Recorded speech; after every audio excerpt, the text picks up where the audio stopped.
Rossiyada migrantlar uchun patent narxi 4 barobar oshishi mumkin. Endi batqilligi yashashga ham qo'ymaylar. Ketaman O'zbekistonga. Hayolim senda. Aka taksimi? Ha, akajon. So'raysiz yaxshimi? Tamam. Qayerga ketyapsiz? Severnik aka. Ketamiz. Qancha beradi? 100 berasizmi? Kayf bo'lsin aka. Piyoda bo'lsam umidga boraman. Ha, bo'lsa aka piyoda. Tamam, ketaman piyoda. Davay. Xudoga shukr. Yarim soat deganda keldim. Taksilar vapshku. Ertadan mana mashina olib taksilik qilaman. Rahmat akajon. Sog' bo'ling, yaxshi kunlarga mening. Vaqtning avtosalonga tashrif buyuring. Premier avtosalon zo'r akajon. Rahmat.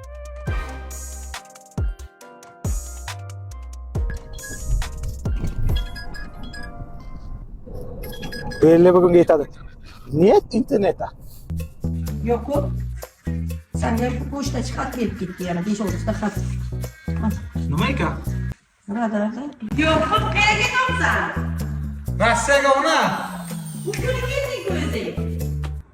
Radar bilan kredit to'lagandan ko'ra menga patent to'lash qulayroq ekan onajonim. Duo qiling men ketdim.